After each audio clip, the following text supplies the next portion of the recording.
Ladies and gentlemen, welcome back to the analysis of YOLENO TV.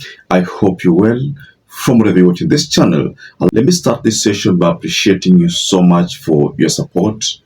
If you wish to support us, just like this video and subscribe to our channel. Thank you so much. Now, I'd like us to quickly delve into this conversation that is going on about a Meru University student dropout. Now, this person is believed that he could have hacked a betting company and stole 11.4 million. Which year did you leave university? Second year.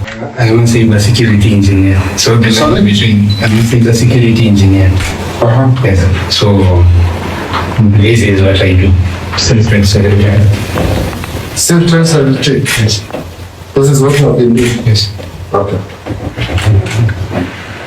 And you left university which year did you leave university? Second year. Second year. A report was made to Banking Fraud Investigations Nairobi that a payment service provider unlocked 11.4 million through fraudulent means. DCI team of experts from Banking Fraud launched investigations, and they established that the fraud was done through bypassing the payment service provider systems, security systems, and they succeeded to defraud the complainant or the company of the 11.4 million. And this is someone who's believed to have dropped out from Meru University and decided to venture into cybersecurity. Now, on to our second tweet from Tuko. Tuko says, what do you think should be done? A 26-year-old Meru University dropout was arrested after allegedly hacking a betting firm and siphoning millions of shillings. This has sparked many reactions from Kenyans, with some calling for his employment and others talking about the arrest of those stealing from Shah. So let's cut this long story short, ladies and gentlemen. Hacking exists in Kenya. Now, I was just trying to follow this story extensively, and I just realized that, in fact, there's a time Betika lost around 11 million, but this time round, it was not someone who hacked, but it was an insider. Someone with an inside, it was some kind of inside job, whereby we were told back then that a staff within Betika defrauded the company of 11 million. This is not the first time. No, this is the second time Betika is facing this kind of challenges. Mind you, Betika, being a betting company, has been facing a lot of problem paying people who win bets. You've heard about these stories. I personally have never witnessed it, but people talk about these things daily on the social media about Betika. So I will not make conclusions on whether they pay or they don't pay, but the bottom line here is that people are crying that Betika sometimes do not pay them.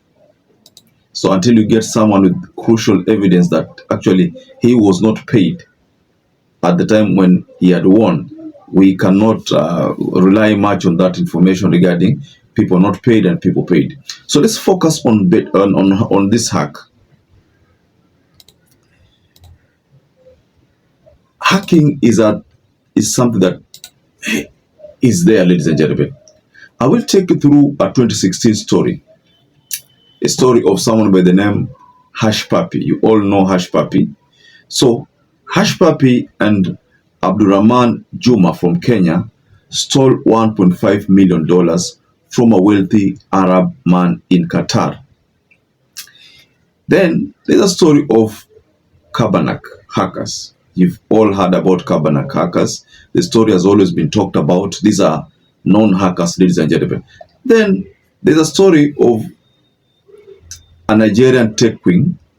In April 10th, 2025, she was arrested. But before her arrest, we are told that she teamed up with a Ghanaian Samuel Osei, a tech expert in fraud syndicate, who built a fake US government website with login feeds where people come and log in. So behind the scene, the Nigerian tech queen was seated there just getting access to the login credentials of those people who could not detect that the website they were logging in using was a fake one. So this is something that happened and it was shared, ladies and gentlemen. So the arrest of this tech queen was this year, April 10th, 2025. So let's get back to our Kenyan story. And that is why hacking ni kitu ambao hiko. And for those of you who want to rely on domains ndio vitu ambazo zina shida kabisa. If you make a website, make a web application, you store details in your domain has a backend database, maybe where you can actually store your things there. So if you store your login credentials, card details hapo, rest assured kwamba if your domain provider leaks this kind of information to an unsuspecting individual, or to, let's just say, to someone who wants to bring you down, remember, you will be in hot soup. So for this case, I know the DCI is going to unearth that web of hacking. I don't think this hacker, the Gen Z hacker, was working by himself. I think there is a network of people behind it.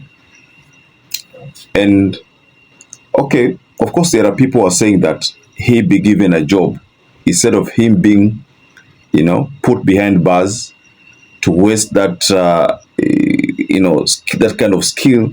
He be given a job. I don't know how many of you agree with that, but that is something that people are talking about. So it's a debate that is out there that apoe kazi, wengine wanasema ashikwe afungwe kabisa, but how many exist people like him? You see, if the DCI wants to wipe out these people, the best thing I think ni kumabsorb huyu. So once wamemabsorb huyu Seth, ataweza kutoa majina ya wale wengine. Wajua uwizi wa siku hizi si kama uwizi wa kitambo. Long time people would break into a bank, guns, shots are fired, but these days they don't do that. What they do these days is just akin to what we've witnessed with this case of 11.4 million being stolen from a betting farm. Remember, nothing was destroyed. Nobody was killed. Sentence and check. Yes. This is what I've been doing. Yes. Okay. So perhaps if you're watching this video and you've not subscribed, take 1 second and subscribe, like this video. Until you catch up again, stay safe and stay blessed. Thank you once again for choosing YOLENO TV as your favorite political channel.